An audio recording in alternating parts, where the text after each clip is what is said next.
하나님께서 우리에게 주신 말씀은 고린도 후서 4장 7절에서부터 18절까지의 말씀입니다. 함께 교독하고 마지막 절은 함께 읽겠습니다. 우리는 이 보배를 질그릇에 가지고 있는데 이는 능력의 지극히 큰 것이 하나님께 있고 우리에게서 난 것이 아니라는 것을 보여주려는 것입니다. 그러므로 우리는 사방으로 환난을 당해도 절망하지 않고 답답한 일을 당해도 낙심하지 않습니다. 핍박을 당해도 버림받지 않고 넘어뜨림을 당해도 망하지 않습니다. 우리는 항상 예수의 죽으심을 몸에 짊어지고 다닙니다. 이는 예수의 생명 또한 우리의 죽을 몸에 나타나게 하려는 것입니다. 우리 살아있는 사람들이 항상 예수 때문에 죽음에 넘겨지는 것은 예수의 생명 또한 우리의 죽을 육체 안에 나타나게 하려는 것입니다. 그러므로 죽음은 우리 안에서 역사하고 생명은 여러분 안에서 역사합니다. 성경에 기록되기를 내가 믿었으므로 말했다라고 한 것처럼 우리는 바로 그 믿음의 영을 가지고 있으므로 우리도 믿고 또한 말하기도 하는 것입니다. 주 예수를 살리시니까 예수와 함께 우리도 살리시고 여러분과 함께 그 앞에 서게 하실 것을 우리가 알기 때문입니다. 모든 것은 여러분을 위한 것입니다. 이는 하나님의 은혜가 더 많은 사람들에게 풍성해져서 넘치는 감사로 하나님께 영광을 돌리게 하려는 것입니다. 그러므로 우리는 낙심하지 않습니다. 우리의 겉사람은 쇠하일지라도 우리의 속사람은 날마다 새로워지고 있습니다. 우리가 잠시 당하는 가벼운 고난은 그것 모두를 능가하고도 남을 영원한 영광을 우리에게 이뤄줄 것입니다. 우리가 주목하는 것은 보이는 것들이 아니라 보이지 않는 것들입니다. 보이는 것들은 잠깐이나 보이지 않는 것들은 영원하기 때문입니다. 아멘. 이 시간 이서진 목사님 나오셔서 영광의 바람이라고 하는 제목으로 말씀 전해주시겠습니다. 할렐루야. 예배 가운데 오신 여러분 주님의 이름으로 환영하고 축복합니다. 옆 사람에게 이렇게 인사해 주시겠어요? 하나님께서 당신을 사랑하십니다. 오늘 하나님께서 여러분에게 큰 은혜와 사랑을 부어주시기를 소원합니다. 농구 선수가 컨디션이 좋은 날은 잘못 쐈는데 싶은 슈팅도 희한하게 들어간다고 합니다. 하지만 반대로 컨디션이 좋지 않은 날은 이거 잘 쐈다, 들어갔다 라고 확신을 했는데도 빗나가는 일들이 허다하다고 합니다. 여자 농구에서 2010년대에 가장 훌륭한 슈터였던 이 박혜진 선수는요 2015년에 심각한 슈팅 슬럼프에 빠집니다. 그 전까지는 팀이 박혜진 선수에게 득점을 상당 부분 굉장히 의존할 정도로 믿을 만한 슈터였는데 이제는 슈팅 5개 중에 심지어 어떤 경기에서는 4개가 빗나가는 일이 일어나게 되었던 것이죠. 박혜진 선수는 낙심해서 어떻게 해야 되나 차라리 자기를 감독을 찾아가서 명단에서 차라리 제외해달라고 얘기할 정도였습니다. 그때 여자농구사의 명장 중 한 사람이었던 위성호 감독은요 승리가 중요하지만 네가 슈팅 감각을 되찾는 것도 너무나 중요하다라면서요 실패해도 괜찮고 져도 괜찮으니까 동료들을 믿고 슈팅을 쏘라고 합니다. 그리고 다른 동료에게 박혜진 선수가 그 슛을 쏴서 빗나가도 많은 분들이 아시는 것처럼 농구에서는 이렇게 슛이 빗나가면 밑에서 이렇게 잡아주는 걸 뭐라 그러죠? 리바운드를 잡아주라고 한 거죠. 감독은 걱정하지 말고 감각을 찾을 때까지 쏘라고 이야기하고 그리고 함께 그 농구를 하는 플레이어들은 밑에서 슛이 빗나가도 잡아서 리바운드로 다시 찬스를 만들어주겠다라고 이야기를 합니다. 결국 시간이 흐를수록 박혜진 선수의 슈팅 감각은 돌아왔고 여자농구 커리어에서 최초로 5번이나 시즌 MVP를 수상한 역대급 선수가 되었던 것이죠. 슛을 성공시키는 것은 정말 어려운 일입니다. 고도의 훈련이 필요하죠. 근데 많은 슈터들, 많은 농구 선수들이 슛을 성공시키는 훈련보다 슛 감각을 잃고 슬럼프를 겪었던 선수가 다시 슛을 쏘는 용기를 얻는 것이 더 어렵다라고 이야기를 합니다. 그러나 실패한 슛 때문에 다음 슈팅 기회에 아예 슈팅 자체를 포기해버린다면 아예 득점은 일어나지 않을 것입니다. 신앙도 마찬가지입니다. 신앙의 컨디션이 좋을 때는 기도도 막 이렇게 하나님께서 열어주시는 고속도로처럼 막 가는 거예요. 그런 거 경험해 보셨어요? 어떤 때는 기도를 하는데 말이 모터가 달린 것처럼 막 나오는 거예요.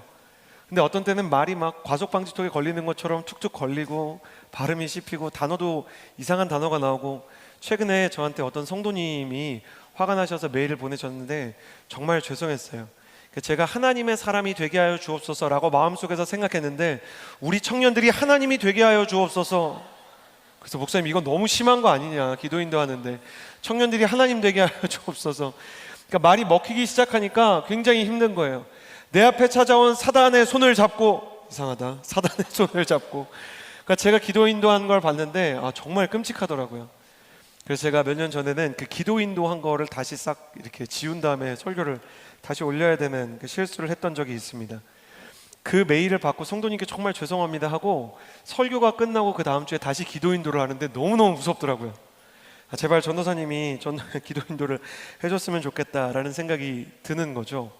우리 인생에도 이렇게 까닭 모르는 슬럼프가 찾아올 때가 있고요. 기도와 예배에 어려움을 겪을 때가 있습니다. 성공과 충만을 다루는 법들에 대해서 우리가 많이 생각하고 더 뜨거운 기도에 대해서도 많이 기도하지만 실은 우리가 실패했을 때, 넘어졌을 때 다시 일어나는 회복과 실패에 대처하는 태도, 하나님을 믿고 슛을 던지고 또 주님의 리바운드를 다시 받아서 용감하게 믿음의 도전 앞에 서는 회복의 탄력성도 중요한 것이죠. 잠언 24장 16절 여러분 좀 기억해 주셨으면 좋겠는데요. 잠언 24장 16절은 청년에게 꼭 필요한 말씀입니다. 같이 읽어볼까요? 시작.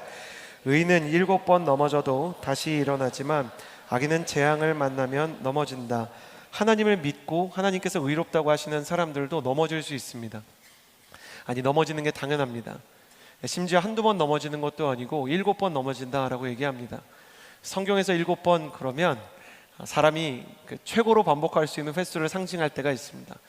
어떤 사람이 7번씩 계속 넘어지고 다시 일어날 수 없을 것 같은 고통을 당해도 하나님을 신뢰하는 사람, 하나님의 은혜 안에 있는 사람은 다시 일어날 수 있고, 악인의 특징은 뭐냐면 의인이나 악인이나 똑같이 넘어지는데 악인은 다시 일어날 힘이 없게 된다는 것입니다. 사랑하는 여러분, 제가 이렇게 마음에는 축복하고 싶습니다. 여러분이 넘어지지 않는 하나님의 사람이 됐으면 좋겠다고 축복하고 싶은데 넘어지지 않는 사람이 없다는 것을 알기 때문에 성경 말씀을 의지해서 축복할 텐데 동의하시면 아멘 해주세요. 몇 번을 넘어지든 다시 일어나는 하나님의 사람이 될 수 있기를 예수님의 이름으로 축복합니다.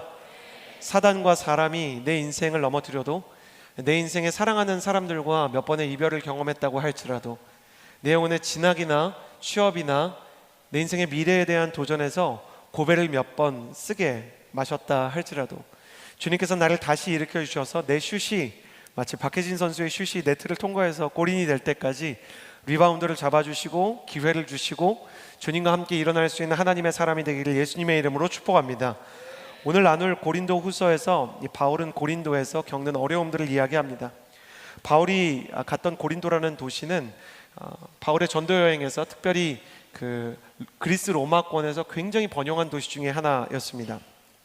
상업이 발달했고요, 문화가 발달했습니다. 지금 우리가 이제 뉴욕을 생각하면 그곳에 타임스퀘어로 대표되는 수많은 광고판들과 브로드웨이로 대표되고 상징되는 수많은 문화 콘텐츠들이 맨하탄에 있지 않습니까? 고린도는 그렇게 상업과 문화가 발달한 곳이었고요. 그리고 성전도 여러 개 있어서 종교 문화가 있고 철학에 대해, 교육에 대해 사람들을 키우기에 참 좋은 도시였습니다. 고대 세계에서도요, 중심지가 되는 도시들은 부동산이 참 비쌌는데 고린도의 집을 사면 성공한 것이다 라고 얘기할 정도로 고대 사회부터 상당히 많은 사람들이 돈이 몰리는 도시다 라고 얘기했던 곳입니다. 문제는 그 맨하튼과 같은 고린도에 다른 사람들이 보기에 혀를 내두를 정도의 방탕함이 있었다는 것입니다. 사람들은 성적으로 방탕하고 쾌락과, 지금으로 치면 율락과 마약을 쫓아다니는 사람들을 우리가 걱정하듯 저 사람 진짜 저러다가 큰일 나 라고 말할 때 고린티 아조마이라고 얘기했습니다. 저 사람 고린도 사람 같아. 그러면 저 사람은 완전히 끝난 사람이다, 마약 중독자 같은 사람이다, 이런 뜻인 거예요. 아프로디테 여신을 섬기는 성전에서요, 해가 지면 1000명이 넘는 성전의 그 여제사장들이요, 자신의 몸을 성적인 도구로 사람들에게 제공했습니다. 여자 제사장이 하는 일이 실제로는 율락업에 종사하는 것이죠. 여러분, 고대 세계로 갈수록 바알과 아세라도 마찬가지고요, 아프로디테도 마찬가지고, 사람들은 아프로디테나 바알과 아세라를 신으로 섬긴 게 아닙니다. 그들은 바알과 아세라를 쫓을 때 부속물로 얻을 수 있었던 성적인 쾌락들을 신처럼 섬긴 것이죠. 성적인 쾌락을 신처럼 섬기는 문화는 우리가 지금 세상을 볼 때 차라리 부적을 쓰는 사람을 구제하는 게 낫지 마약 중독자를 빼내는 것은 어렵다라고 생각하는 것처럼 더 현실적이고 바로 잡을 수 있는 쾌락에 중독된 사람이기 때문에 그 늪에서 꺼내기가 너무나 힘든 것입니다. 심지어 고린도 교회 안에서도요, 가족 간에 막 성적인 문제가 생기기도 하고, 그리고 사람들이 서로를 미워하는 문제가 있고, 이상한 이단과 우상 숭배에 빠지는 일들이 있었으니 교회가 그 정도인데, 고린도에 세운 교회가 그곳에 있는 사람들이 오죽했겠습니까? 그 도시에 들어갈 때마다 바울은 영적인 공격을 경험했을 것입니다. 그리고 하나님께 이렇게 기도했을 것 같아요. 이건 제 생각입니다. 제 상상입니다. 그러나 정말 그럴 수 있었겠다 생각하는 바울의 기도는, 하나님, 과연 제가 이 땅을 변화시킬 수는 있는 것일까요? 그의 마음속에 어려움이 있었을 것입니다. 제가 이런 상상을 하게 되는 그 근거, 성경적인 뿌리는요, 고린도전서 2장 3절에 사도 바울이 고린도에 갈 때 어떤 기분이었는지를 남겨놓은 구절에서 볼 수 있습니다. 내가 여러분에게 갔을 때, 그러니까 그 고린도에서요, 나는 연약하고 두렵고 떨리는 가운데 있었습니다. 고린도에 갈 때 사도 바울의 마음이 연약하고 두렵고 영적인 공격을 경험하는 것입니다. 영적인 공격이란 간단히 말해 내 힘과 내 마음과 내 정신과 나의 영적 상태로 이 도시와 사람들이 주는 압박감과 공격들을 이겨낼 수 없을 것 같다라는 느낌을 받는 것입니다.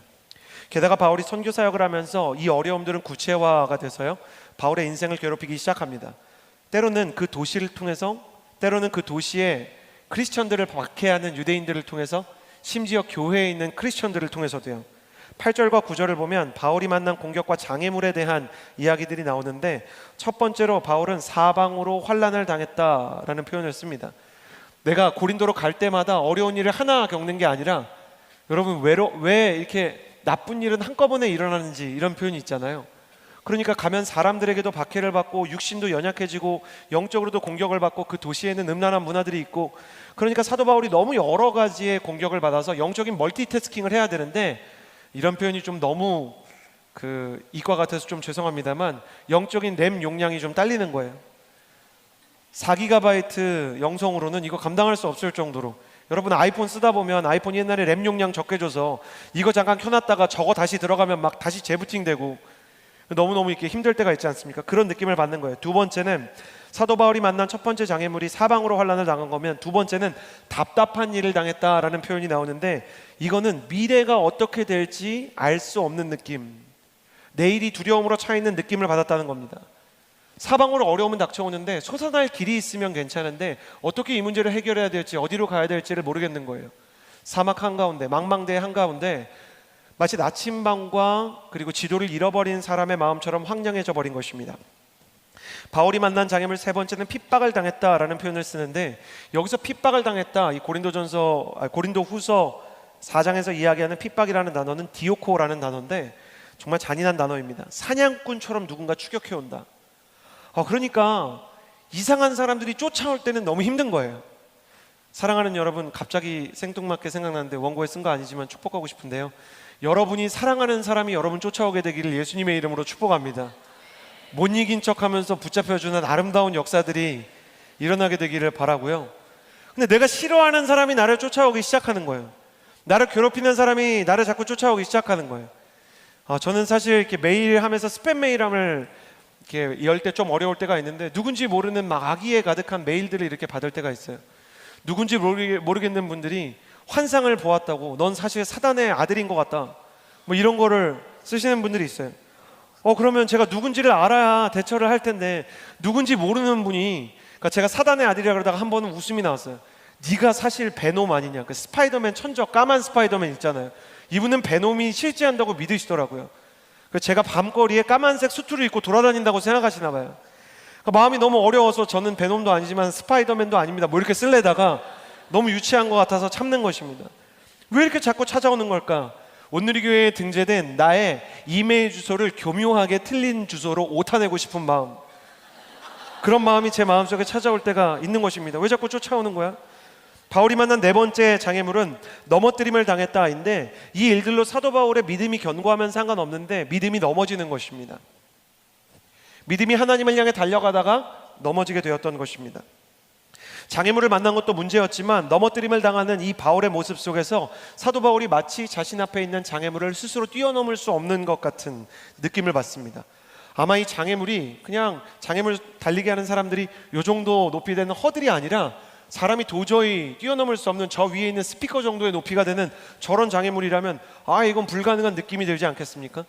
내 인생에 찾아오는 장애물이 인간의 힘으로는 뛰어넘을 수 없는 허공 어딘가에 걸쳐 있다는 느낌을 받을 때 사도 바울은 얼마나 어려웠을까? 믿음이라도 남아있으면 좋겠는데 넘어뜨림을 당했다. 이 단어가 너무 속상합니다. 내 믿음이 넘어졌다라는 것을 표현하는 것이죠. 바울은 자신의 이런 처지를 내가 꼭 질그릇 같다. 저는 사도 바울이 그런 말을 하는 것 같아요. 사람들은 나를 마치 영웅처럼 생각하고 사람들은 나를 하나님의 사도니까 놀라운 사람처럼 생각하지만 나도 무섭고 나도 두렵고 나도 떨리고 나도 넘어지는데 어떻게 하나님의 사역을 인간이 감당할 수 있는가? 사도라는 사람들은 제가 생각할 때 좀 다 불쌍한 사람 같아요. 어떻게 사람이 하나님의 꿈을 다 이루어 드리겠습니까? 근데 그 꿈을 위해 헌신하고 예수님처럼 살아야 되는 그런 마음. 로마 시대의 질그릇은 진흙으로 대충 구워서 만든 그릇이었는데 너무 약해서 몇 개월 쓰지도 않고 귀하지 않아서 사람들이 함부로 취급하는 그릇이었다는 것이죠. 이것이 바로 바울이 겪고 있는 이 질그릇이라는 마음, 넘어진 채로 느끼는 영적 초라함입니다.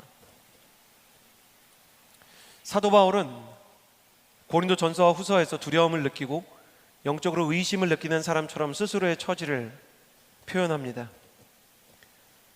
저는 고린도 전서와 후서를 꽤 많이 이렇게 읽어보게 되었는데 목회자니까요. 읽어보면서 사도 바울의 믿음이 흔들리는 것을, 그것도 그냥 흔들리는 게 아니라 막 폭풍이 불어서 뿌리가 뽑힐 것처럼 사정없이 흔들리는 것을 보게 됩니다. 그의 마음속에는 의심이 있었고 두려움이 있었고 지진과 같은 현상들이 있었던 것입니다. 그 근원을 찾아가 보면, 잘 보면 사도 바울은 하나님에 대해서는 의심을 갖고 있지 않습니다. 고린도 전서와 후서에서 사도 바울은 하나님의 위대하심과 아름다움에 대한 믿음을 이야기하지만 자기 자신에 대해서는 의심이 생기는 겁니다. 이해되지 않습니까? 특히 모태신앙인 분들 손 들지 마시고 마음속으로만 손 들어주세요. 모태신앙, 아재 개그에서 죄송합니다. 아이캔트 신앙, 모태신앙 아닙니까? 죄송합니다. 이거 진짜 안 하려고 했는데 죄송합니다. 제가 화요성령 집회에서 조심하도록 하겠습니다. 노려보지 마시고요. 못하는 게 너무 많죠. 교회를 오래 다녔는데 기도도 못하고요, 팀장도 못하고 선교도 못하고 할 줄 아는 게 별로 없는 거예요. 모태신앙은 하나님께서 홍해를 가른 거 믿습니다. 여호수아가 태양을 멈춘 거 믿어요. 예수님께서 죽음에서 부활한 걸 믿는데 내가 하나님의 마음으로 내 원수를 용서하는 건 믿지 못합니다. 내가 하나님의 마음으로 선교사를 나갈 수 있다, 이런 거는 불가능하게 느껴지는 것입니다. 스스로에 대해 느끼는 초라함은 스스로에 대한 의심으로 자라고 하나님을 향한 믿음과 분리되어서 나의 영혼 가운데 두려움을 주는 것입니다. 이 장애물은 허공에 걸려있는 허들처럼 내가 넘을 수 없는 높이에 있다. 왜 이렇게 우리가 초라함 속에서 의심과 두려움을 느끼게 될까? 사도 바울의 고린도 전서와 후서의 후반부로 가면 이런 것들을 알게 됩니다.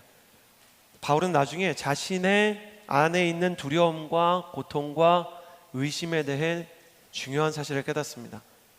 나와 하나님을 분리해서 생각하는 그 마음, 아까 얘기한 것처럼 하나님은 믿는데 나에 대해서는 연약한 그 마음이 마치 내가 하나님과 같이 있지 않은 것처럼, 하나님은 내게 관심이 없는 것처럼, 내 문제에 있어서는 내가 대단한 사람이 아니기 때문에 하나님께서 특별히 소중하게 대해주지 않을 것처럼 느끼는 그런 믿음에 대한 두려움이라는 걸 깨닫는 것이죠. 저는 성경에서 중요한 것을 깨닫습니다. 하나님의 사람들은 믿음을 잃어버릴 때가 굉장히 많았다는 것입니다. 특별히 스스로에 대한 믿음과 연약함이 얼마나 많았는지요. 하나님께서 모세를 부르시는데 모세가 하나님께 쓰임받을 수 없었던 이유는 하나님에 대한 의심이 컸기 때문이 아닙니다. 모세는 이렇게 말합니다. 나는 말할 줄을 모르는 사람입니다. 그러니까 모세는 하나님의 계획은 알겠는데 저는 거기 적합하지 않습니다 라고 말하는 것입니다. 그러나 하나님께서는 누가 너를 지었느냐, 내가 너와 함께 갈 것이다 라고 말합니다. 부활한 예수님을 보고도 도망친 제자들이 있는 거 아십니까? 예수님의 부활을 보고도 베드로와 도마와 요한은 도망쳐서 갈릴리로 갔습니다. 왜냐하면 예수님이 부활하시고 승리하신 건 확실하고 놀라운 일이 일어날 건데 나는 도망쳤었기 때문에, 나는 예수님을 부인했었기 때문에 예수님께서 새롭게 이루실 일에 적합하지 않다고 염치가 없어서 그 영적 침체에 시달려 실패에 눌려 달아나게 되었던 것입니다. 그들이 갈릴리로 갔을 때 성경이 뭐라고 기록하고 있는지 아십니까? 제자들은 바다에서 배를 띄우고 막 그 물고기를 잡고 있습니다. 그런데 성경이 뭐라고 얘기하냐면, 제자들이 물에 띄워놓은 이 바닷가 근처 땅에 예수님께서 서 계셨는데 제자들이 그것을 알아보지 못했을 뿐이라고 얘기합니다. 모세가 의심할 때 이미 하나님께서는 내가 너를 창조했고 너와 함께 갈 것이다 라고 말씀하셨고, 그리고 베드로와 도마와 요한이 도망쳤을 때 예수님이 거기 계셨지만 제자들이 예수님을 보지 못한 것입니다. 반대로 얘기하면 예수님을 보지 못하고 느끼지 못한다 그래서 예수님이 거기 없는 건 아니라는 것입니다. 막달라 마리아가 예수님을 끝까지 사랑한 사람입니다. 근데 믿음을 잃어버렸습니다. 어떤 믿음을 잃어버렸냐면 예수님이 부활한다는 믿음을 잃어버린 것입니다. 그래서 예수님의 십자가 이후에 예수님께서 갇히셨던 돌 무덤에 갔는데 예수님의 시체가 없는 겁니다. 마지막으로 예수님의 시신의 인사라도 하려고 했는데 그 기회를 잃어버리자 엉엉 운 겁니다. 정말. 그때 예수님께서 넉넉 두드리십니다. May I 하신 거죠. 두드렸는데 이분이 보시고, 예수님인데 보고 못 알아봅니다. 그래서 성경이 써놨습니다. 마리아가 예수를 보았으나 그분이 예수신 줄을 알지 못하였더라. 저는 수련회 때 저를 못 알아보는 자매들을 본 적이 있습니다. 너무 많이 기도하다가 울어가지고 그 워터프루프 마스카라까지 다 이렇게 귀신처럼 녹아내리고 눈이 붕어처럼 완전히 부은 상태에서 제가 야 이랬는데 누구세요? 이러더라고요. 진짜 눈물이 너무 많이 나오고 소프트렌즈가 막 다 뒤집혀가지고 시력이 막 상실된 것처럼 제대로 눈이 보이지 않는 겁니다. 제정신이 아닌 겁니다. 사람이 너무 많이 울고 너무 많은 고통이 있으면 그 고통이나 눈물이나 심지어 은혜의 눈물 때문에라도 무언가를 정확히 보지 못하는 현상들이 있습니다. 은혜의 충격이든 고통의 충격이든 일정한 수준의 충격을 넘어가면 사람의 인지 능력이 떨어지게 되어 있는 것입니다. 그러나 이 경우에도 사람의 인지 능력이 떨어져도 예수님은 거기에 계시는 것입니다. 사도 바울이 우리가 이 질그릇에 보배를 가졌다라고 이야기하는데, 보배는 두말할 나위 없이 우리 구주 예수 그리스도이신 것입니다. 예수 그리스도께서 연약한 질그릇 같은 내 안에 계신다는 것은 무엇을 상징하냐면, 그것은 내가 알아보지 못하고 두려워하고 나 자신을 의심할 때에도 주님께서 내 안에서 떠나지 않으시고 나와 함께 하셨다는 것을 내가 깨달았다는 것입니다. 여러분 가슴에 손을 얹고 저를 따라해 주시겠어요? 나는 어쩔 수 없는 질그릇이다. 나는 어쩔 수 없는 질그릇이다. 여러분이 어떤 학교를 나왔든 어떤 직장을 나왔든, 여러분이 영어를 얼마나 잘하든 노래를 얼마나 잘하든, 여러분이 태어나면서부터 예수를 믿었든 아니면 극적인 회심을 했든, 아니면 여러분의 인생 가운데 어떤 좋은 성품이 있던 간에 다 바닥나고 다 힘겨운 때가 옵니다. 사람의 마음속에 있는 에너지와 장점과 은사는 영원한 게 없습니다. 흙으로 만들어진 인간은 흙처럼 모든 게 모래성처럼 무너질 때가 있습니다. 우리는 다 질그릇입니다. 흙으로 만들어진 존재입니다. 그럼 우리가 흔들리면 우리의 소망은 끊어지는 것입니까? 다시 한번 가슴에 손을 얹고 저를 따라해 주시겠어요? 나는 질그릇이지만 이 질그릇 안에 예수 그리스도께서 계시다. 사도 바울은 이 이야기를 고린도 전서와 후서에 걸쳐서 하는 것입니다. 우리가 이 보배를 질그릇 안에 가졌다, 이것 하나가 고린도 전서, 고린도 후서를 관통하는 거의 주제가 되어가는 것입니다. 주님께서는 사도 바울 안에서 사도 바울의 전투력에 놀라운 도약을 주십니다. 필요할 때마다 때로는 은혜로, 때로는 믿음으로, 때로는 예배로, 때로는 전도의 사명으로, 때로는 믿음으로 그를 도약하게 하시는 하나님은 마치 이와 같은 것입니다. 여러분, 저 공중에 달려있는 스피커를 보면 사람의 도저히 힘으로는 뛰어넘을 수 없는 저런 높이에 있지 않습니까? 저 높이에 만약에 장애물이 걸려있다고 생각해 보십시오. 그러나 저 정도 높이에 장애물을 뛰어넘는 경기가 있는 거 아십니까? 장대 높이 뛰기입니다.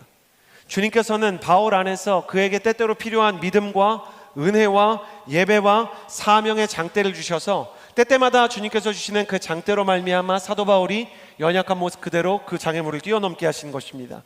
저는 여러분의 인생 가운데 함께 계시는 주님께서 여러분의 삶에 찾아오는 장애물들을 뛰어넘게 하시는 은혜의 장대, 믿음의 장대들을 여러분에게 선물해 주시기를 예수님의 이름으로 축복합니다. 그렇다면 주님께서 어떻게 그 인생 가운데 장대를 주셨는가?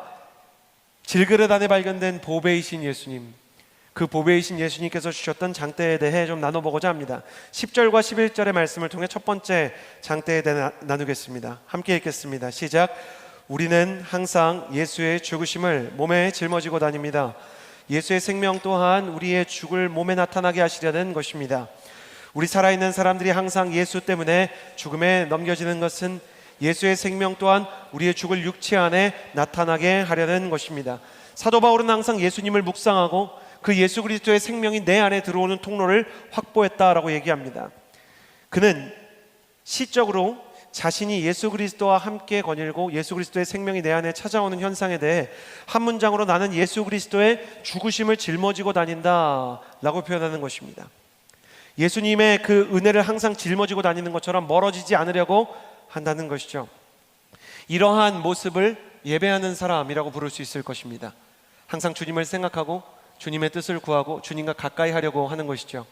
여러분을 축복합니다. 여러분의 인생 가운데 항상 주님과 교제하고 가까이 하는 예배의 자리가 있게 되기를 예수님의 이름으로 축복합니다. 오늘 화요성령 집회도 여러분의 영적인 장애물들을 뛰어넘게 하는 화요성령 장대가 되기를 축복하는 것입니다. 이 예배 가운데 주님의 성령과 생명을 경험하면 예수 그리스도의 성품과 예수 그리스도의 능력과 예수 그리스도의 지혜들이 그 마음 가운데 찾아오게 되는 것입니다. 나는 죽고 예수 그리스도가 살기 시작하는 것입니다. 그러면 그 사람 안에서 예수님이 가진 담대함과 예수님이 가진 비전과 예수님이 가진 용서의 능력도 나타나게 되는 것이죠. 우리말은 사람이 마음대로 한다, 제멋대로 하는 사람을 마음대로 한다라는 표현이 있는데 사실 마음을 마음대로 하는 사람이 별로 없습니다. 우리는 사랑하고 싶을 때 미워하고 참고 싶을 때 화를 냅니다. 온유하고 싶을 때 두려워하고 그리고 사람들을 축복하고 싶을 때 오히려 깎아내리는 말을 할 때가 있는 것입니다. 제가 그런 사람입니다. 집으로 가는 차 안에서 그리고 밤에 침대에 누웠을 때 그 말은 정말 하지 말걸. 정말 그런 표현은 다시 쓰지 않는 게 좋을 것 같다. 가령 모태신앙을 모태신앙이라니, 이런 아재가게는 이런 사소한 낙심에서부터 깊게는 그 말이 우리 청년들한테 좀 상처가 되지 않았을까? 그 친구한테, 그 교육자 선배님 혹은 후배한테 이런 말을 하지 말걸이라고 생각하는 것입니다. 여러분, 순모임 시작할 때 이렇게 자기를 소개하는 사람이 있습니다. 저는요, 말을 돌려서 하지 못하고요, 항상 솔직하게 말하는 편이에요. 이렇게 자신을 소개합니다. 교회 용어 사전에서 저는 솔직하게 말하는 편이에요 라고 말하는 사람은요, 사실 어떤 뜻인지 아세요? 저는 말 실수가 있는데 본의가 아니니까 조금 이해해 주세요 라는 표현이에요. 그 사람 되게 연약한 사람이에요. 되게 세게 얘기합니다. 저는 말을 돌려서 못해요. 투수라면 전 직구밖에 못 던지는 스타일이에요. 이렇게 얘기하지만 실제로는 직구를 던졌다가 상대방한테 홈런을 한번 맞아본 거예요. 그래가지고 그 마음 가운데 제가 좀 말 실수해도 그러려니 하고 좀 넘어가 주시겠어요? 얘기하는 거예요. 사람은 자기 마음을 마음대로 못하고 말도 마음대로 못하는 사람입니다.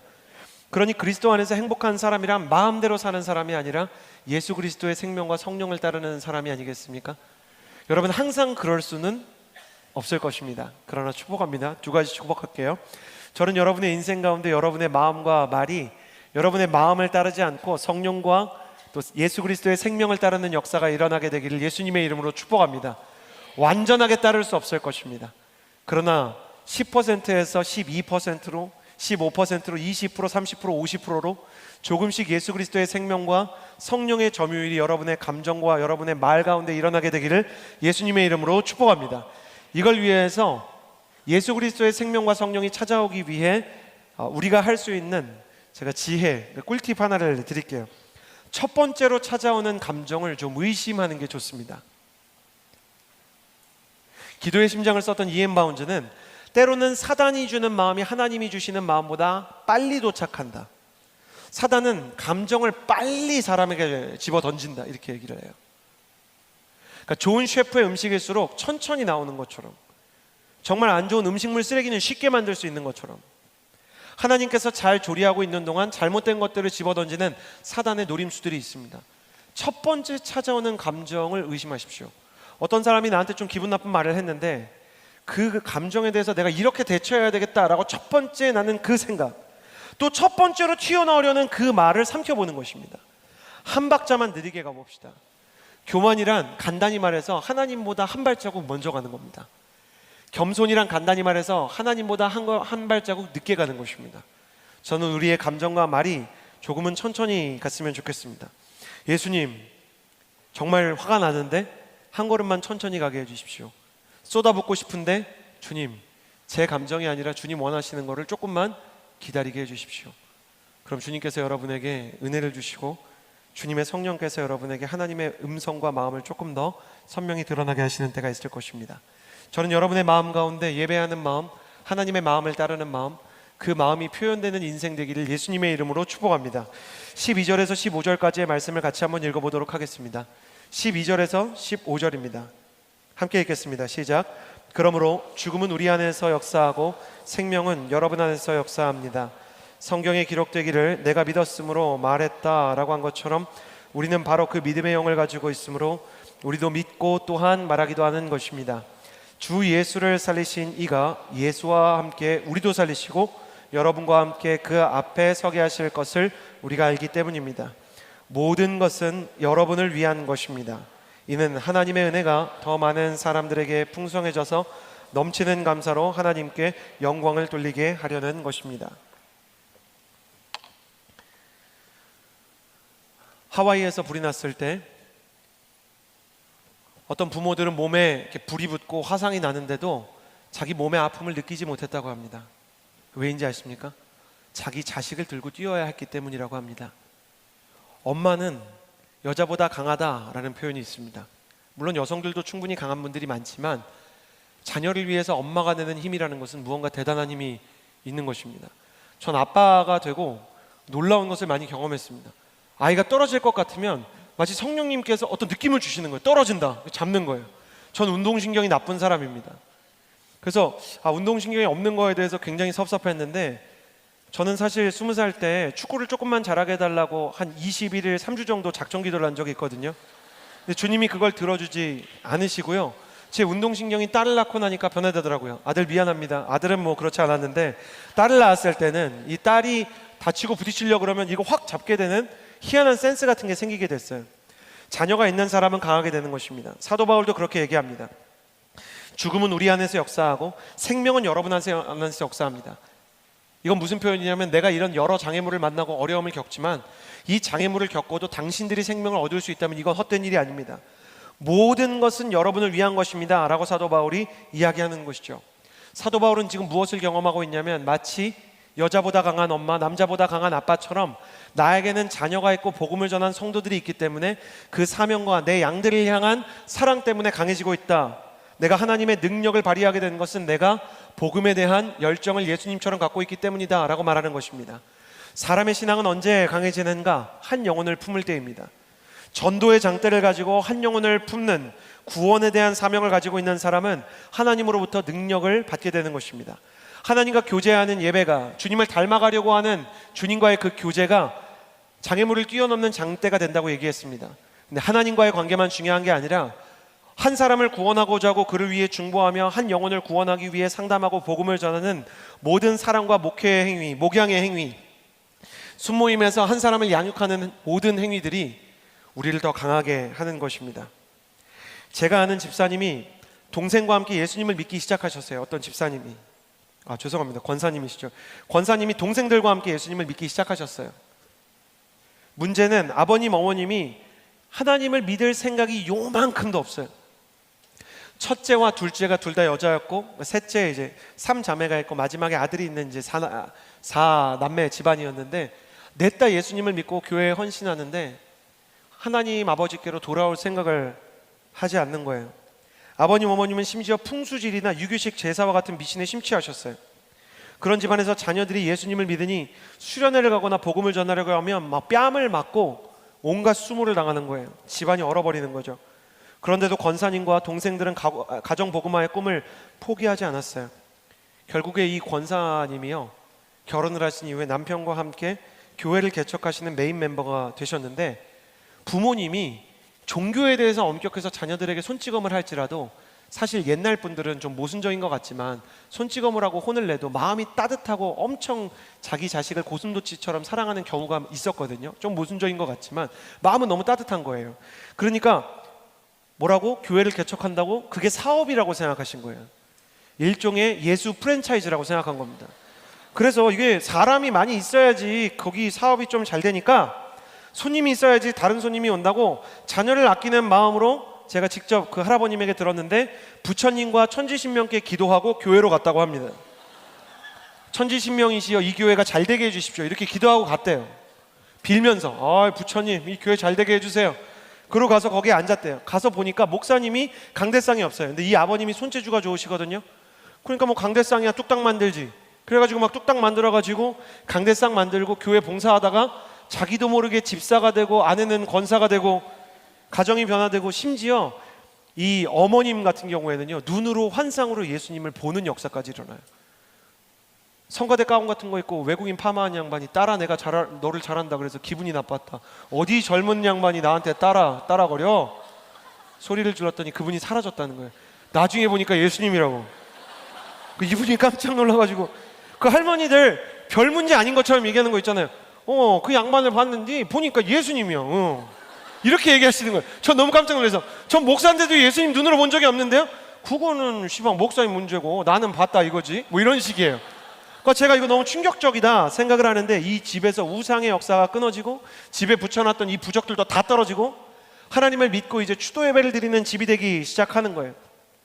그 집에 교회를 개척했던 이 큰언니와 함께 기도하며 예배하며 이 교회를 막 섬겼던 작은 딸이 있었는데 이 작은 딸한테 어느 날 이 약간 퉁명스럽게 얘기하시는 어머님이 이런 멘트를 영상 메시지에 남기셨어요. 엄마 생일을 맞아서 이제 영상을 아들이 찍었는데 이랬다는 거예요. 딸아, 나는 너에게 육신의 생명의 통로가 되었지만 너는 나에게 영적인 생명의 통로가 되었으니 우린 서로에게 참 좋은 관계 아니냐. 근데 그 이야기를 듣고 그 이 남매들이 받았던 감동을 뭐라고 하겠습니까? 뺨을 맞고 고통을 당하고 모욕을 당하고 예수를 믿는다는 이유로 참여할 수 없는 제사를 어떻게든 피하기 위해서 수없이 많은 영적인 싸움을 치렀던 이 내 자녀가 고통스럽고 기도를 하면서도 들어지지 않는 10년 이상 기도를 하면서도 돌아오지 않는 부모님의 등을 볼 때마다 얼마나 낙심이 되고 때로는 얼마나 그 기도에 믿음이 없었겠습니까? 그러나 여러분 한번 이렇게 생각해 보세요. 그 큰언니인 권사님과 나머지 자녀들이요 지금 예수님을 믿게 된 부모님을 보면서 그때의 고통을 아쉽거나 슬프게 생각하겠습니까? 내가 그때 뺨 맞았던 것을 영광이라고 생각할까요? 상처라고 생각할까요? 여러분 이렇게 질문을 바꿔볼까요? 예수님을 믿지 않는 부모님 밑에서 자라는 분 뺨 한 10대 맞고 100배 맞아서 아니 그냥 한쪽을 그냥 좀 극단적으로 얘기할게요. 아랫니 다 임플란트로 바꾼다 치고 그래도 내 부모님이 예수님 믿는다고 하면 내 이빨 다 벌어서라도 부모를 구하고자 하는 마음이 우리에게 있지 않겠습니까? 사도 바울이 지금 이 마음입니다. 복음을 전하고 사람들이 살아나는 모습을 보면서 그는 자신의 고통을 이겨낼 힘을 얻는 것입니다. 여러분 저를 보시겠어요? 때로 우리는 왜 너무나 고통을 받는가? 왜 우리는 예배의 자리에서 신앙의 자리에서 무너지고 쓰러지고 우리의 믿음이 약해지고 있는가? 우리를 통해서 살아나고 있는 사람들이 중단되었기 때문이에요. 나를 통해서 살아나는 사람이 있는 사람은 연약할 수 없어요. 나를 통해서 한 영혼이 살아나는 것을 보는 사람은 쉽게 쓰러지지 않는 것입니다. 나는 여러분의 인생 가운데 하나님께서 부어주시는 역사와 은혜가 충만하게 흘러넘치게 되길 예수님의 이름으로 축복합니다. 특별히 여러분 믿는 분들도 같이 아멘 해주셨으면 좋겠는데 이거 너무 축복하고 싶어요. 추석이 다가오고 있습니다. 여러분 언젠가 여러분의 명절에 여러분의 모든 가정에 가정예배가 세워지게 되기를 예수 그리스도의 이름으로 축복합니다. 만약에 아무도 예수님을 믿지 않으면 혼자서라도 가정예배를 드려야 돼요. 교회에서 믿지 않는 사람, 믿음이 흔들리는 사람을 보면 내가 붙잡아줘야 돼요. 우리는 예배가 없는 곳에 예배를 세우고 복음의 열매가 없는 곳에 가서 복음의 씨를 뿌리면서 능력과 힘을 얻는 사람들이어야 하는 것입니다. 여러분 한 청년부가 최근에 이제 10주년을 맞아서 10주년 감사 예배를 드렸다는 이야기를 들었어요. 10주년 감사 예배를 맞아서 다른 세레머니보다 아프리카에 말라리아로 고통받는 사람들에게 모기장을 보내는 그 무브먼트를 한다고 하더라고요. 저는 그거 너무 아름답다고 생각해요. 우리가 지금까지 얼마나 위대하게 이 길을 왔는가, 이것보다는 우리를 통해서 하나님이 한 영혼이라도 더 살리시기를 원하는 마음으로 선교에 동참하는 교회가 있으면 하나님께서 그 사람들을 사랑해 주시고 은혜를 안 주시겠습니까? 그 사람들에게 은혜를 주면 줄수록 그 사람들은 복음을 전할 텐데요. 하나님은 복음을 전하고 받은 은혜와 받은 응답을 가지고 사람을 살리는 사람들을 찾고 계십니다.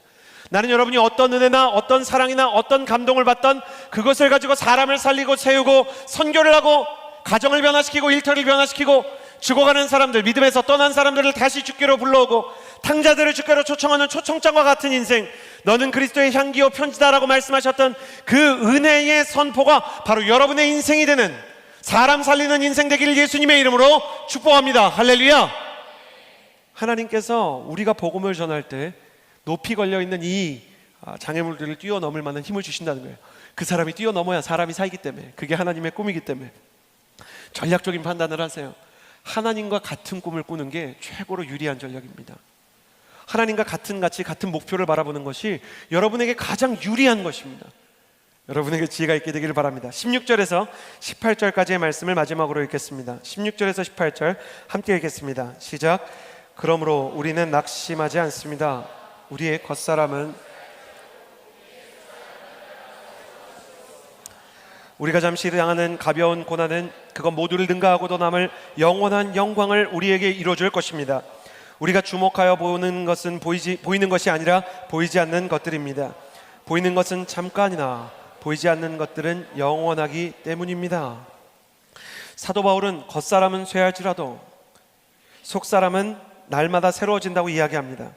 18절에 보면 보이는 것은 잠깐이나 보이지 않는 것들은 영원하다라고 얘기합니다.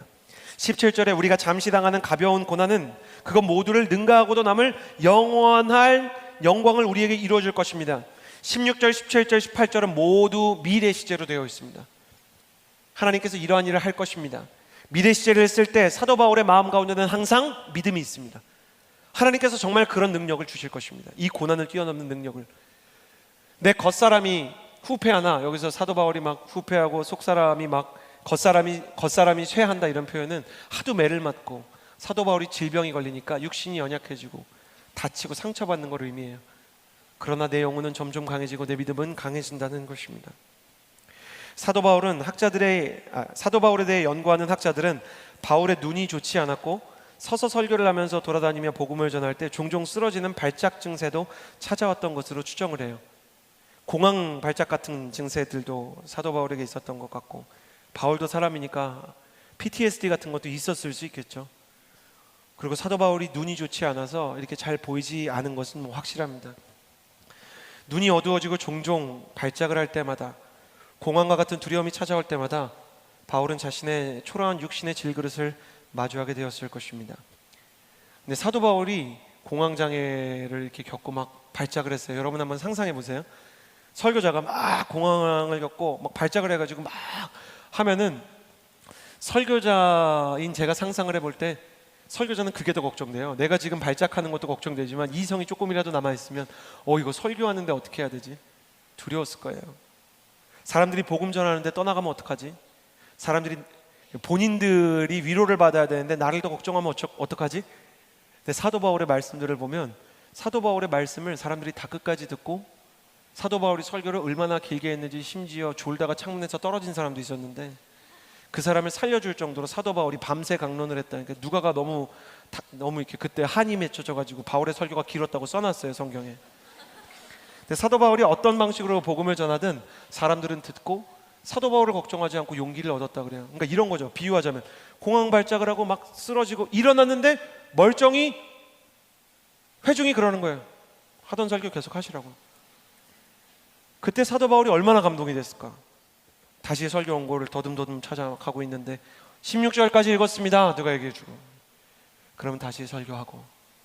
사도 바울이 복음을 전하면서 이 사람들의 믿음이 자라는 것을 봤을 때 얼마나 큰 감동을 경험했을까요? 성경 어디를 보아도요, 사도 바울의 육신의 연약함 때문에 그를 하나님께 은혜 받지 못한다고 수많은 공격을 받았거든요. 뭐 사도 바울이 말을 잘하지 못한다, 뭐 사도권이 없다. 근데 사도 바울이 병을 겪고 몸이 약한 것 때문에 공격한 사람은 오히려 없었어요. 그러니 사도 바울의 말씀 속에서 네가 약할 때 내가 강함됨이라 라고 말한 건 진짜 사도 바울이 계속 체험하면서 사는 거예요. 눈이 안 보이고 막 발작을 해도 성도들이 은혜를 받고 변화되고 새로워지는 것이죠. 이재훈 목사님보다 한 발 앞서서 온누리교회를 이끄셨던 하용조 목사님께서는 항상 몸이 아프지 않으셨습니까?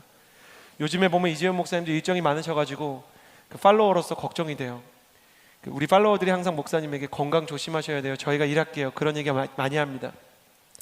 온누리교회라는 큰 공동체를 하나님의 그 뜻에 따라서 인도하시면서 영적인 부담감이 크니까 때로는 육신이 약하고 연약할 때가 얼마나 많겠습니까?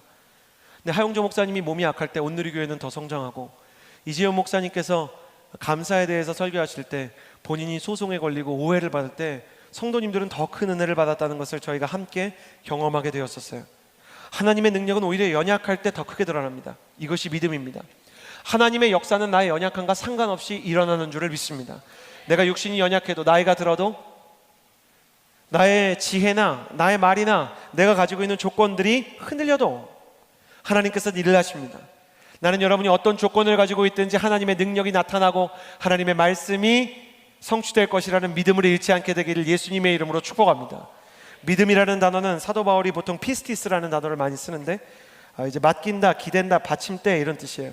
사도 바울은 자신의 초라함을 마주할 수밖에 없는 상황 속에서, 질그릇같이 마음에 막 쩍쩍 금이 가는 상황 속에서 주님께로 그 믿음을 향하고 시선을 향하여서 자신의 인생 가운데 하나님께서 주임 되심을 고백하며 믿음을 회복하여 다시 힘을 얻고, 사도 바울이 믿음만 회복하면 하나님께서 그의 두려움을 맡아주시고, 맡긴다, 하나님께서 기댄다, 피스티스, 기댄다, 주님께서 기댈 것이 되어주시고, 그리고 주님께서 받침대가 되어주셔서 사도 바울을 지탱해 주셨던 것입니다.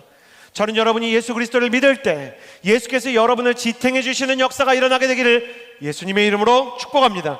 그 결과 바울은 자신의 능력이 초라할수록 약할 때 강함 되시는 주님을 경험했고, 나이가 들어 노인이 될수록 천국의 소망이 선명해졌으며, 눈이 어두워 시력이 약해질수록 보이지 않는 것들을 선명히 보게 되었다고 말하는 것입니다. 모든 연약함과 초라함과 두려움과 의심을 뛰어넘는 믿음의 장대가 바울의 손 안에 있어서 그 장대를 붙잡고 점프를 하면 사람의 높이로는 뛰어넘을 수 없는 그 높은 장애물들을 뛰어넘게 되었던 것입니다. 우리도 바울처럼 시간이 흐를수록 늙게 될 것입니다. 청년의 시기는 화살처럼 지나갈 것입니다. 겉사람은 삐걱대고 조건도 흔들리는 때가 있을 것입니다. 그러나 우리의 속사람과 우리의 믿음과 우리의 예배까지 흔들 수는 없을 것입니다. 사단은 우리에게서 모든 것을 훔쳐갈 수 있지만 우리의 믿음과 예배와 하나님을 향한 사랑을 훔쳐갈 수는 없을 것입니다. 하나님, 우리의 믿음을 지켜주옵소서. 우리의 예배를 지켜주옵소서. 예배가 쌓여갈수록 믿음의 놀라운 재단들이 내 인생 가운데 채워지고, 보이지 않는 것들이 보이게 되며 인생의 모든 장애물들을 뛰어넘게 될 것입니다.